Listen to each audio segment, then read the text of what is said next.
ህይወት እንዴት ሆነ? በምንስ መንገድ ተሳካላችሁ? ያሳካችሁ ህልማችሁንስ እንዴት ነው? እንደገና ደግሞ ለህልማችሁ እየጣራችሁ ያላችሁ ልጆች እንዴት ናችሁ? እኔ እግዚአብሔር ይመስገን፣ ሌላ ምን እላለሁ? ተመስገን ነው። ታውቃላችሁ ከሀገራችን ስንወጣ ብዙ ጊዜ ህልምን ይዘን በራሳችን ሀሳብ ይዘን፣ ምክንያቱም ሁሉም ሰው አልጋ ባልጋ ሆኖለት አይደለም ወደዚህ ሀገር የሚሰደደው። ብዙዎቹ ቢያንስ ወደዚህ እንኳን ለመምጣት በጣም ተበድረው፣ ብዙዎቹ በሬ አንዱን ነጥለው ሸጠው ነው የሚመጡት እና እሱንም እንኳን ለማድረግ በጣም ብዙ ፕሮሰስ አለው። አሁን ለኢትዮጵያ ከኢትዮጵያ ወደ ስደት እንኳን ለመጣት ስደት እንደ መልካም ነገር ሆኖ በጣም ብዙ ፕሮሰስ ጨርሰን በጣም በብዙ ፕሮሰስ ውስጥ አልፈን ነው የምንመጣው። እዚህም ስንመጣ ደግሞ ነገሮች እንደምናስባቸው አልጋ በአልጋ አይሆኑልንም። በጣም ብዙ ውጣ ውረድ አለው። በጣም መልካም ቤት የሚገጥመው አለ፣ በጣም መጥፎ ቤት የሚገጥመው አለ። እንደዛም ተሰቃይተን ደግሞ እንኖራለን። ግን ይሄ ሁሉ ሲሆን የመጣችሁበት ህልማችሁ ምንድን ነው? ወይስ ሰርታችሁ ምን እያደረጋችሁበት ነው? ሁሉንስ ነገር ሰርታችሁ ለማን ነው የምታደርጉት? ቤተሰብ ብቻ ነው የሚጠቀመው?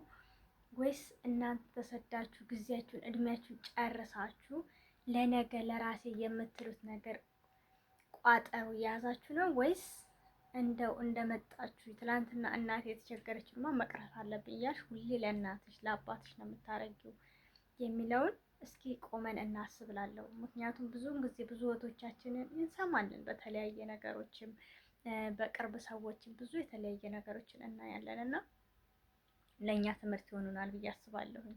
እኔ አሁን ለምሳሌ ከዚህ በፊት በራሴ ልምድ ብሄድላችሁ በራሴ ላይ ተነስቼ ሳነግራችሁ ማለት ነው።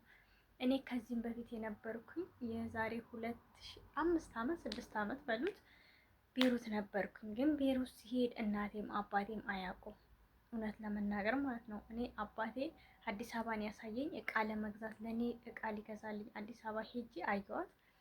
በሁለተኛ ግን ሲሄድ ለማንም አልነገርኩም። ፕሮሰስ ጀምር ሁሉ ነገር ጨርሼ ሁሉ ነገር እስከጨረስ ቤተሰብ አያውቅም።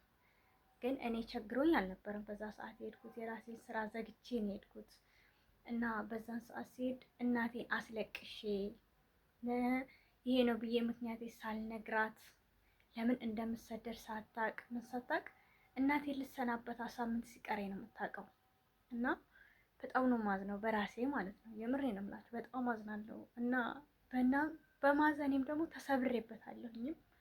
እናቴን እያስለቀስኳት ሄጄ ስመለስ እያለቀስኩኝ ነው እኔ ተቀመጥኩት ማለት ነው። ከዛሬ ለምን በጣም ብዙ ፕሮሰስ ነበር፣ በጣም ብዙ